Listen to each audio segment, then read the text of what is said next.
Alors nous sommes le samedi 22 février 2020, nous sommes de retour à la Seine-sur-Mer. J'ai quelqu'un à côté de moi, je vais lui demander de se présenter. Bonjour. Oui, bonjour, Philippe Le Sauce, candidat aux élections municipales de la Seine-sur-Mer. En 2014, nous avons interviewé tous les candidats. On essaye de refaire la même chose en 2020, ça se fait petit à petit. C'est la première fois qu'on se voit, même si on s'est vu bien avant, c'était devant la Bourse du Travail. Vous vous souvenez de ça d'abord ? Ah oui, je m'en souviens très bien, puisque c'était les premières interviews et c'était vraiment des interviews de grande qualité. Eh ben, on s'est amélioré un petit peu depuis, le matériel a changé, vous le voyez. On vient vous voir ce matin, ça fait le 3e samedi matin qu'on passe à la Seine-sur-Mer, donc autant vous dire qu'en plus il fait beau, qu'on a vraiment plaisir à venir vous voir. On est sur le port de la Seine-sur-Mer d'ailleurs. On a fait quelqu'un au téléphone hier au soir. Qu'on a quelqu'un qui a utilisé ce mode d'expression. Par contre, on est là aussi pour venir vous voir, surtout les premières fois. Si vous avez d'autres éléments à nous communiquer par la suite, on a un joli insert téléphonique qui permet de pouvoir vous interviewer. Ne vous gênez pas. Ce sera avec plaisir, Philippe. On te tiendra au courant très rapidement. D'abord, qu'est-ce qui vous a décidé de partir dans cette aventure ? Et j'utilise ce terme, vous le savez, avec un terme de grande qualité. Je pense qu'il faut quand même une petite dose de courage, peut-être d'autres qualités aussi, si vous allez me le dire, pour se lancer dans cette élection municipale. C'est la première fois d'ailleurs. C'est la première fois que je suis tête de liste. Je me suis présenté à cette élection. Et aujourd'hui, on a la Seine-sur-Mer qui ne mérite pas ce qu'elle a, qu'on ne la met pas assez en valeur. Il va falloir absolument mettre en valeur cette ville et ses habitants. On a beaucoup de choses à mettre en place pour cela. Aux dernières élections, j'étais avec Philippe Vitel, avec beaucoup de gens de la droite et du centre. Et aujourd'hui, cette division de la droite, je pourrais même dire cette division incessante de la droite, puisque ça a été déjà le cas sous Arthur Pech, sous Philippe Vitel, et maintenant ça recommence, est inacceptable. Et c'est pour ça que j'ai présenté ma liste. Alors on parle aussi de quelque chose d'autre. Ça s'appelle une permanence électorale. J'ai vu la vôtre, je sais où elle est. C'est ouvert depuis quand ? Alors la permanence est ouverte depuis 2 mois. Certains nous disent qu'on s'est ouvert un peu tard, mais non, pas du tout. C'était une stratégie. C'est pas la peine d'user les équipes sur le terrain. Donc notre but, c'était vraiment d'être dynamique très rapidement. On tracte, on colle. En fait, on se déplace sur l'ensemble du territoire de façon à ce que les gens nous connaissent, puisque c'est le but de connaître ma liste, mais qui n'est pas encore dévoilée, bien sûr, mais aussi surtout ma personne. Il faut absolument qu'on sache ce que je dis et là où on doit arriver et présenter les projets. J'ai envie de reposer cette question de manière à ce que les gens qui vont nous écouter le sachent. Au niveau de ces élections municipales de la Seine-sur-Mer en 2020, combien il y a de candidats ? Eh bien, il y a 9 listes. Ah, il y en a 9, pas 8. 9 listes. Vous voyez pourquoi je vous pose la question ?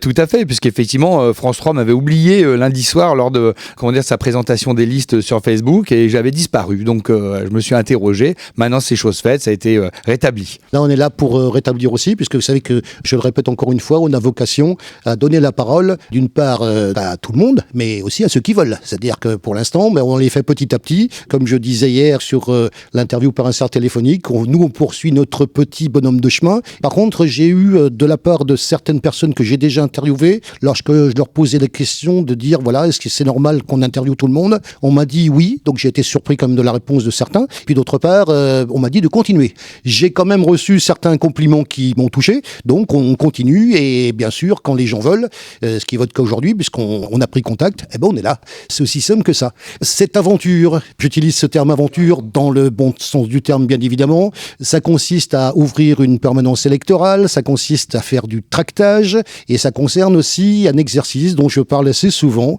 et je le dis par rapport notamment à nos confrères de Var Matin, ça s'appelle un débat. Bien sûr, on insiste encore une fois sur le fait que là, on vous donne la parole plus longuement sur un débat. C'est un petit peu spécial. On a d'abord les organisateurs font d'abord un boulot fantastique que je veux saluer. Ils réussissent à vous réunir et à vous faire parler ensemble. Et croyez bien, et je m'adresse aux organisateurs, ça ne doit pas être aussi facile que ça à préparer. Je pense d'ailleurs que les gens, je ne sais pas si véritablement ils en ont conscience de ça, que c'est déjà une belle performance que d'arriver déjà à vous réunir, ce qui permet donc déjà dans une salle de vous voir tous ensemble. Donc c'est quand même extraordinaire, déjà on se voit tous ensemble. D'où ma question qui arrive, ne vous inquiétez pas, elle arrive la question. Vous avez participé, vous avez vu les personnes qui sont en même temps que vous sur cette élection, qui sont aussi candidats. Comment ça s'est passé au niveau de ce débat ? Comment vous l'avez ressenti vous ?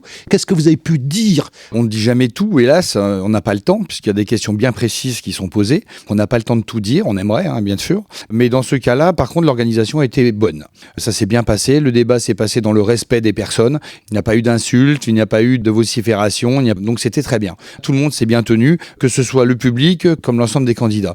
Chacun a pu exprimer une partie de ses idées. Une partie. Mais seulement une partie, puisqu'il n'y avait que 4 questions, donc c'était pas facile.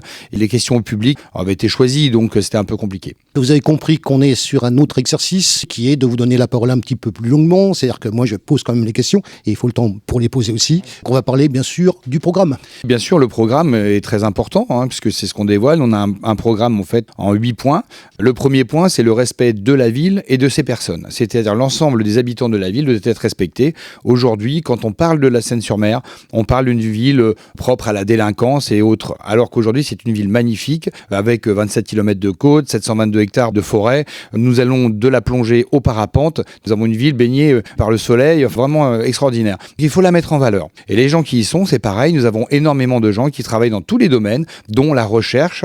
Vous savez qu'ici, par exemple, on recherche les neutrinos sur la Seine-sur-Mer. Donc ça, beaucoup de gens ne savent pas ce que c'est. On a des recherches exceptionnelles qui sont faites à la Seine. Il faut les mettre en valeur. Ce qu'on peut parler aussi, puisqu'on est dans un endroit précis de la Seine-sur-Mer aujourd'hui, un petit mot sur le patrimoine maritime ici. Vous êtes bien placé pour nous en parler. Alors, le patrimoine maritime, c'est mon domaine. Donc, Justement. On a pu tout à l'heure visiter un chantier naval. On est effectivement directement dans la rade de Toulon. La chance d'aujourd'hui, c'est qu'on a un soleil magnifique, une eau bleue, enfin tout va bien. L'intérêt d'ici, c'est qu'on est parti des anciens chantiers. Il faut les remettre en valeur, ces anciens chantiers. Il y a toute une histoire patrimoniale sur les anciens chantiers. Et aujourd'hui, on tend à aller vers le yacht de luxe. On est passé par des chantiers nouvelle génération, chantier naval nouvelle génération. On doit remettre en valeur tout ça. Aujourd'hui, c'est pas le cas. Donc, il faut absolument partir du casino, c'est-à-dire des formes qui existaient à l'époque et qui sont toujours très belles et les utiliser et aller jusqu'au yacht de luxe puisque c'est l'autre extrémité en fait de la continuité urbanistique que nous avons au niveau du maritime sur la Seine-sur-Mer, sur presque le centre-ville de la Seine-sur-Mer. Nous devons absolument en parler et l'utiliser. Ça va avec ça, c'est-à-dire que le programme, nous pouvons créer des emplois. Plus de 2000 emplois aujourd'hui peuvent être créés. Là, en 6 ans, on peut trouver des emplois pour 2000 personnes. J'ai fait le tour des sociétés qui sont autour de la rade de Toulon. On va de la Marine nationale au CNIM, à Naval Group, à Acti, enfin je ne vais pas toutes les citer, mais nous avons énormément de sociétés qui recherchent des employés et aujourd'hui qui n'en ont pas. Des gens ne sont pas formés pour travailler sur notre bassin d'emploi. Quelque part, c'est un peu dommage. Il va falloir absolument créer de l'emploi pour voir l'emploi qui est en place. Pour cela, il va falloir créer de la formation. La formation est extrêmement importante ici à la Seine-sur-Mer. Il va falloir accélérer dans ce domaine. Parler de l'emploi, c'est extrêmement important. Si les gens ont un emploi, à partir de là, la dignité humaine passe par le travail. Si la dignité humaine passe par le travail, à partir de là, dans la journée, au lieu de ne rien faire ou de se demander ce qu'on va faire, on travaille. Il va y avoir moins de délinquance, c'est prouvé scientifiquement aujourd'hui, moins de chômage, moins de délinquance. On commencera par là. Moins de délinquance, ça veut dire que derrière, on aura une ville plus sûre, et dans cette ville plus sûre, on va pouvoir faire quelque chose. C'est-à-dire que les gens vont pouvoir enfin ouvrir des magasins, venir consommer sur place, ce qui n'est pas le cas aujourd'hui. Le centre-ville aujourd'hui est paupérisé. Tous les magasins ferment les uns après les autres, tout simplement parce qu'on a un sentiment d'insécurité. Alors, quelque part, il y en a ou il n'y en a pas, mais c'est un sentiment déjà d'insécurité qui ne doit pas être dans cette belle ville. Alors, on va continuer avec le problème de certaines constructions. Je pense que vous en avez entendu parler. Il y a des noms célèbres ici, je ne vais pas les redire. Et la rénovation de l'habitat. On a quelques problèmes ici qui ont fait la une des journaux, Costechaude, le bois sacré, etc. Bon, donc le bois sacré, on en a parlé dernièrement. Effectivement, il y a un problème lié à la loi littorale. Est-ce qu'on est trop proche, pas assez proche, etc. Enfin bon, il y a un problème réel. Avant de commencer à faire des constructions à tout va, il va falloir déjà vérifier nos routes. Il va falloir vérifier les canalisations. Il va falloir faire en sorte que nous puissions aujourd'hui être tranquilles, pouvoir évacuer tout ce qu'on va mettre en place. Le flux routier, c'est quelque chose. Les canalisations, c'est autre chose. Et avant de commencer à construire, déjà réglons ce problème. Dès qu'on va avoir des soucis liés à la loi littorale, il faut appliquer la loi. Donc si ça peut pas le faire, ça peut pas le faire. Costechaude, c'est en 2023 qu'on va régler les affaires. Donc c'est pas sûr qu'on puisse construire à tout va là-bas du côté de Costechaude. Un PLU a été validé par la métropole, par des élus de l'opposition de la Seine-sur-Mer. Ils étaient présents, ils ont pu y aller, ils ont voté pour Costechaude. Donc on se pose des problèmes quand on les voit à la une des journaux en disant je suis contre, alors qu'ils ont voté pour. Il va falloir voir absolument ce qu'on peut faire pour ça. Mais halte effectivement au bétonnage intensif, ça c'est clair. Il faut limiter le flux des voitures qui est un flux incessant et améliorer en fait toutes ces voies routières sur toute la commune. On parle aussi d'écologie. On en parle beaucoup. Qu'est-ce que vous en pensez ? L'écologie, je suis particulièrement sensible.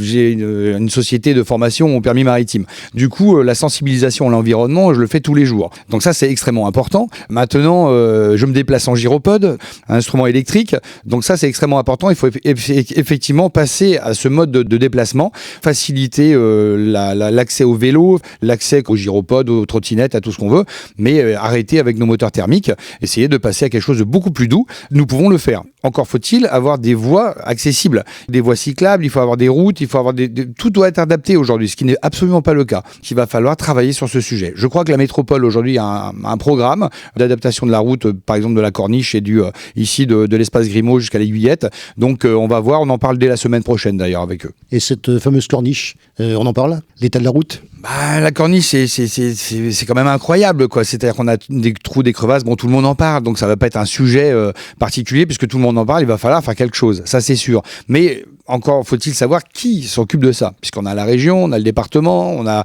la ville, la métropole. Donc voilà, il va falloir accorder les violons de tout le monde pour pouvoir travailler sur ce sujet. Bon, maintenant après, c'est toujours pareil. On a eu dernièrement le département des routes départementales, hein, et puis on a certains élus qui préfèrent mettre des palmiers plutôt que de rénover les routes. Alors c'est facile de dire les routes sont dans un état lamentable, mais dès qu'on peut les améliorer, on ne le fait pas. On préfère mettre des palmiers à droite à gauche plutôt que de rénover la route. Donc il est peut-être temps de travailler sur un sujet un peu plus conséquent et vraiment de travailler sur ce sujet, mais vraiment d'une façon active. Puisqu'on est dans un endroit très joli, et on n'en est pas loin d'ailleurs, hein, puisqu'on n'est pas loin d'un grand quai qui reçoit, comme je l'ai dit l'autre jour, avec, je vous le cache pas, donc une petite pointe d'humour, parce que j'adore faire des petites pointes d'humour dans mes interviews. On est près du quai des gros bateaux, si vous voyez ce que je veux dire. Et j'adore d'ailleurs le dire comme ça, je le dis franchement. Et ça s'appelle le tourisme. Et oui, exactement, le tourisme est extrêmement important sur notre commune. Aujourd'hui, en fait, nous sommes quand même là, je crois qu'on n'est plus la première, on est la deuxième région touristique de France, hein. Mais aujourd'hui, nous recevons effectivement des bateaux de croisière. Nous n'en recevons pas assez. À partir de là, on reçoit surtout des bateaux quand Marseille, quand on a un grand coup de Mistral et donc les bateaux arrivent ici, c'est plus facile qu'à Marseille. C'est arrivé récemment d'ailleurs. La semaine dernière, on a vu les 3 ferries jaunes qui étaient sur les quais de la Seine-sur-Mer quand même. Tout à fait, c'est lié en fait à la météo, hein. Quand on a un Mistral assez important, les bateaux préfèrent venir ici puisque nos quais sont très bien adaptés. Ils sont vraiment liés au vent portant, c'est-à-dire qu'on va avoir du Mistral ou du coup de l'Argade. Nous sommes donc à l'est et à l'ouest, nous sommes très très bien situés. Nos quais sont très très bien adaptés au climat et à la région. Donc c'est pour ça que les bateaux viennent facilement chez nous. Il faut essayer de capter en fait ces bateaux-là, bateaux de croisière ou autres, hein, il faut essayer de les capter pour qu'ils puissent venir en dehors de ces coups de Mistral. Évidemment, il faut absolument rendre attractif notre ville. Pour ce faire, pour la rendre attractive, eh bien, plusieurs choses peuvent être mises en place. Nous avons un projet, nous, de cité de la mer, qui peut être placé juste à côté des bateaux de croisière, dans les anciens ateliers mécaniques. Et donc là, il est prévu de mettre des cinémas. C'est très bien, il faut des cinémas à la Seine-sur-Mer, c'est indispensable. Une ville de 64 620 habitants, on doit avoir des cinémas, c'est la base. Maintenant, d'en avoir 9, pas forcément, on peut en mettre que 4. Utiliser donc les entreprises qui ont commencé à déjà travailler dessus, ça c'est évidemment primordial. Mais nous pouvons venir, grâce à la Marine nationale, nous pouvons faire en fait une cité de la mer, faire venir un sous-marin. 3 sous-marins vont être disponibles dans les 6 prochaines années. Les SNA type Ruby en fait vont à la casse, hein. On va pouvoir en récupérer un, je l'espère en tout cas, et on peut le faire, en récupérer un, et ainsi que des cloches de plongée profonde, des cloches qui ne sont plus utilisées aujourd'hui. Nous pouvons l'utiliser dans la cité de la mer. Il faut savoir que cette cité, la Seine-sur-Mer, est le bastion en fait de la plongée. Nous avons la Comex, le CNRS, la Comex est sur Marseille, mais nous avons nous avons une antenne qui est ici. Donc Comex, CNRS, Ifremer qui sont sur place. Ils sont dans la rade de Toulon. Nous avons la Marine nationale et Naval Group qui sont juste en face. Donc nous pouvons représenter ces deux entités-là, enfin toutes ces entités, par le biais d'un sous-marin et par le biais des cloches de plongée profonde. Après, nous avons notre histoire. C'est-à-dire, dans notre histoire, nous avons Cousteau, Taillez, Ricard, en fait, qui ont mis en place la plongée autonome. Nous pouvons avoir un circuit plongée autonome qui sera représenté dans cette cité de la mer. Et bien entendu, à côté, nous avons aussi l'ensemble des acteurs du monde maritime, les éleveurs, les pêcheurs. Tout est en fait sur cette rade de Toulon et tout peut être représenté dans cette cité de la mer qui amènera au minimum 300 000 personnes par an. Ça, c'est le cas aujourd'hui du Redoutable à Cherbourg, 300 000 visiteurs par an. Donc nous sommes la première ou deuxième région touristique de France. Et bien à partir de là, on aura largement plus que 300 000 visiteurs par an. Et les croisiéristes pourront venir la visiter. Nous accéderons en fait à cette cité de la mer, principalement par la mer. Si on crée des parkings corrects du côté de Brégaillon et si on fait venir ces navettes de Toulon, de Saint-Mandrier et des Sablettes, tout le monde peut accéder à cette cité de la mer par la mer. Alors on continue avec l'environnement. L'environnement, c'est important puisqu'en fait, on a parlé de tourisme. Il faut accompagner en fait ces touristes dans un milieu tout à fait agréable. Vérifier en fait ce qui va se passer, c'est-à-dire qu'on ne peut pas mettre à défaut notre commune vis-à-vis d'un tourisme de masse. Donc il faut absolument gérer cela. Et dans ce cadre de l'environnement, nous avons aussi les BPM. Les BPM, les biens publics mondiaux, très peu en parlent aujourd'hui. On parle d'environnement, tout le monde parle d'environnement, on parle d'insécurité, on parle de tout, mais en fait, on ne va pas au fin fond des choses. Et au fond des choses, on a les BPM aujourd'hui, dont on parle dans le monde entier, sauf chez nous. Les BPM, les biens publics mondiaux. Les biens publics mondiaux, c'est l'air, c'est l'eau, c'est les mers, ce sont les océans et ce sont les forêts. Tout ça, ça fait partie aujourd'hui d'un bien commun qui doit être en fait pris en compte. Aujourd'hui, on en parle très très peu. Cette eau, il y a des combats qui sont menés aujourd'hui pour que l'eau soit accessible à tous. Cette eau accessible à tous est très important. Dans notre programme, nous avions prévu de donner 20 mètres cubes en fait, d'eau gratuite à tout le monde, de façon à ce que les personnes démunies puissent avoir un accès à cette eau sans pour autant en fait, se retrouver mal. Aujourd'hui, un être humain consomme à peu près 20 à 23 mètres cubes d'eau par an. Cette eau qui doit être disponible pour tous doit être gratuite. Après, au-delà des 23 mètres cubes, on peut très bien rajouter un tarif supplémentaire un peu plus cher. Pour ceux qui ont des piscines, etc., on peut avoir un tarif un peu plus cher, mais il faut absolument que ces 23 mètres cubes d'eau vitaux pour l'être humain doivent être distribués gratuitement à tous. Donc ça fait partie des biens publics mondiaux. On a l'eau, on a l'air. L'air est gratuit. Pourquoi l'eau ne le serait pas au départ pour ce qui est vital? Le reste, quand c'est du superflu, on doit payer un peu plus cher, puisqu'en fait, on met en place tout un circuit qui coûte un peu cher, mais c'est pas un problème. Ça, tout le monde doit le prendre en compte. Et on parle de la liste. Ma liste avance, il me manque encore 6 personnes. C'est quand même 50 personnes à réunir, ce n'est pas anodin. Il me manque encore 6 personnes, mais pour l'instant, nous avons des gens de très très grande qualité qui font partie de la vie, tout le monde d'ailleurs, et puis c'est le but d'ailleurs d'une liste. C'est-à-dire qu'on a des gens qui étaient anciens commandants du CEFISMER, donc toute la sécurité maritime. On a des médecins, collectif Marvivo, qui s'est bien impliqué aussi dans notre campagne, puisqu'on mène une campagne assez écologique, mais pas dans le mauvais sens du terme. On va pas parler écologie bêtement. On doit remettre en place des plages, on doit remettre en place des ports. Les ports doivent être en eau. Donc nous avons tout un système aujourd'hui qui fonctionne bien. Et donc dans la liste, nous avons toutes ces personnes qui sont extrêmement actives aujourd'hui déjà sur le territoire, mais qui plus tard vont œuvrer mais pour la mairie. Et donc, il y aura un meeting avec la présentation de la liste. Ah, bien sûr, un meeting avec la présentation de la liste et ça sera avec une grande joie que nous présenterons ces personnes pour beaucoup, elles sont connues. Pour les autres, elles vont découvrir un peu la mairie déjà, la façon de faire. Le but des élus, comme on le dit à la base, les élus, c'est de donner une impulsion, c'est pas de faire le travail des services. On a des services qui sont très bien aujourd'hui, ils sont très bien menés. Ces services-là fonctionnent aujourd'hui très bien à la mairie, mais les élus seront là tout simplement pour donner l'impulsion qui a été mise en place durant la campagne.